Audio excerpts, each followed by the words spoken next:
This is Dwayne Maltsby. We're at the home of Mr. and Mrs. Leander Logan. Mr. Logan was a teacher at Cheyney University for 40 years. Mr. Logan, if you don't mind my asking, how old are you? 96 years old. 96 years old? Yes. So that means you were around a lot longer than many of the other technologies that we have now. Yeah. Could you give us a couple of examples of how technology was years ago? Well, before I came to Cheyney, there was here at Cheyney what is called the manual training course. They wanted to change that over to industrial arts, and that was what I came to Cheyney to do, to build up a program in industrial arts.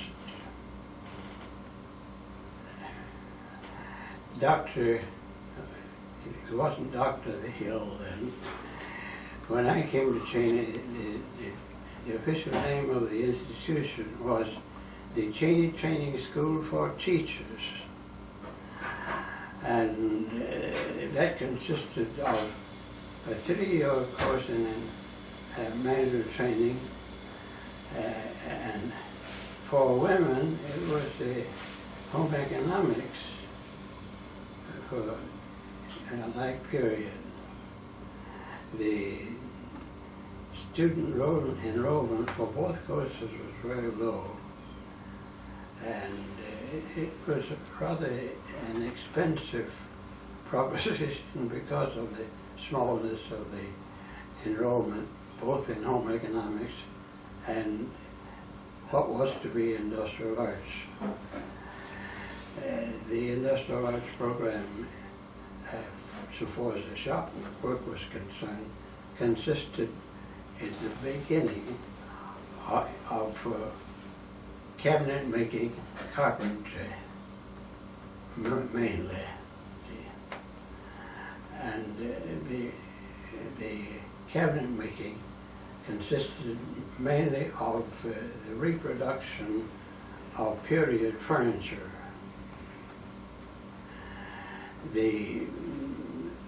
To begin with, there was 1 year of work in developing tools and processes.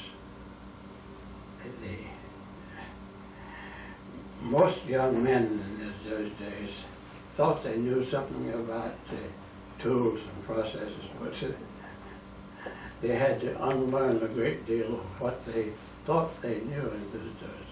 So we had to take that first year to do that. At what school did you obtain your degrees? My degree? Yes. That was Shaw University. Excuse me? I should explain that in those days there were no high schools for the descendants of slaves. There's no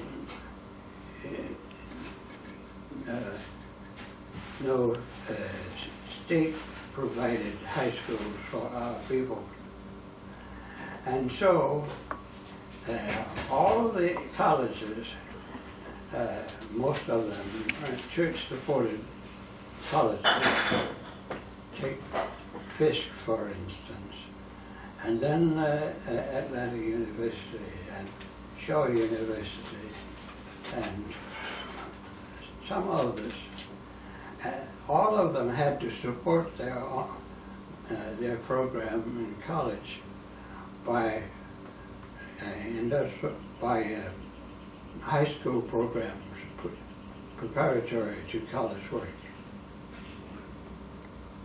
And so I did my high school work and college work at Shaw University. And then my graduate work I did some at the University of Chicago and New York University.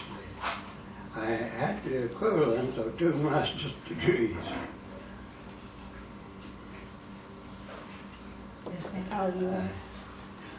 I was at the University of Chicago when I got a communication. By the way, I was at Shaw and I became a teacher in the Shaw High School first. And I did a lot of work in addition to the official program. A lot of the skills that I had are self-taught. For instance,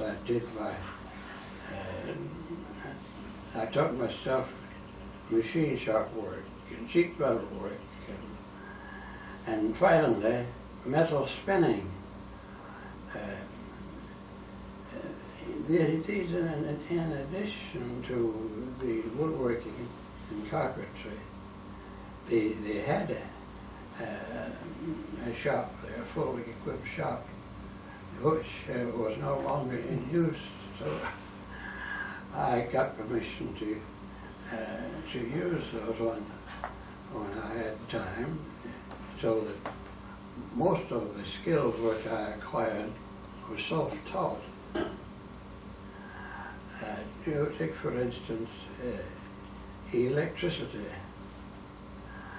What I knew about electricity was self-taught, of course, in addition to working in physics.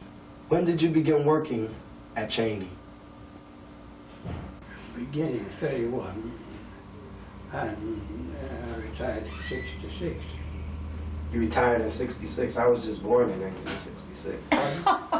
I was just born in 1966. Yeah. So you've been retired for 23 years. Pardon? You've been retired for 23 years. Yeah. What do you do in your spare time? As long as I had full list of faculties, I did the upkeep of this establishment. Everything that was done around here, I did it.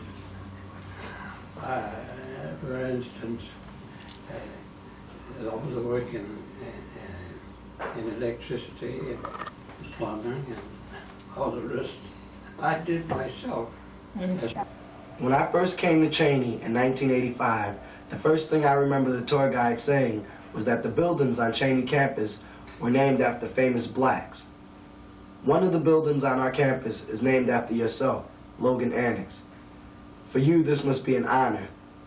Can you tell us how you felt when you found out that Cheyney was making an addition to their campus and your name was going to go? I feel honored.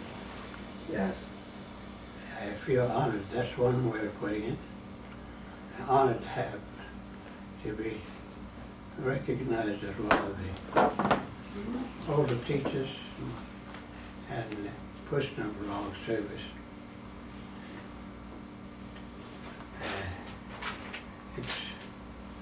I could have been doing something else if I had been interested in just money. I could have been a contractor in one of several fields, but I didn't do that. I chose to teach. Any specific reason why teaching? Pardon? Any specific reason why you chose teaching? I'm sorry, I didn't get that. Any specific reason why you decided to teach? Oh, I see, yeah. Well, when I was in high school and in college, I had the thought of becoming a teacher. It was really under the influence of the loss my father and mother. For instance, my father was heavily in debt, and he died. I should say that when mother died, there were 9 children, you see, and I'm the oldest, and father wasn't able at that time to send me away to high school. I would have had to go somewhere to boarding school, so I was out of school for 5 years, working on the farm, the old farm at home. And when I got to the point where I thought I could support myself, that is when I started high school. And I supported myself through high school and college. I understand that Cheyney University is the only all-black school to be nationally accredited for their technology department. Being that you played an important role in the establishment of this department, I know this too must be an honor for you. Can you tell us how you feel about this also? Well, I'm really proud of what Cheyney became, and in spite of smallness of number of students, smallness of student body, both in home economics and industrial arts. The Cheyney was not the first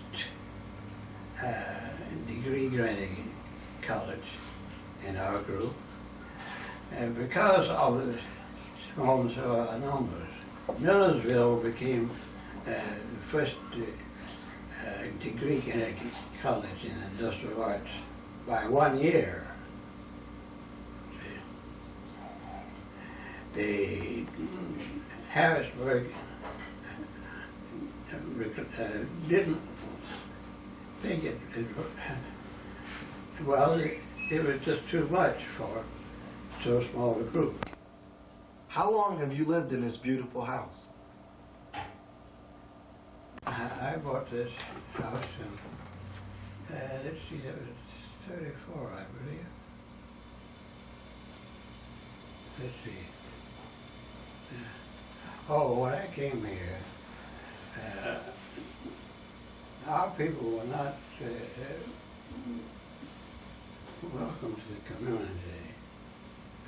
We couldn't buy anything here, any real estate in this area.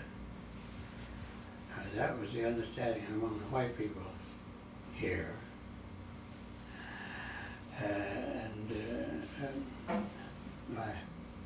When I came here, there was no place for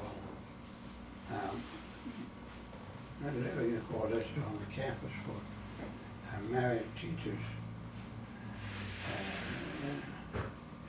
Well, generally speaking. And so I was trying to find a place that I could buy somewhere. And it so happened that this house was built by a man who was he was a certified public accountant with an office in Philadelphia.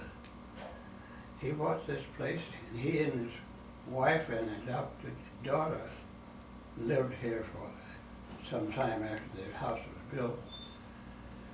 But they didn't have any good neighbors in the community. His wife and daughter were lost out here. And so they decided to sell the place. And when I found out that it was for sale, I came to see the owner, and I said to him, I understand this place is for sale, and I also understand that there's not a disposition to sell to our people. This is what he said to me. I do not consider myself a member of this community, and I'm going to sell to anybody who can buy. I said, you have a buyer now. And you've And been, that's how I bought this place. and you've been here ever since. Yeah. How has industry changed Yeah. from when you were a boy? You didn't have automobiles and things like that.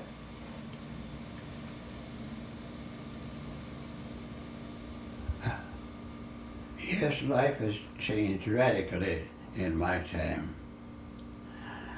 You might be interested to know that when I was a boy, there was not an automobile in the city of Asheville, North Carolina.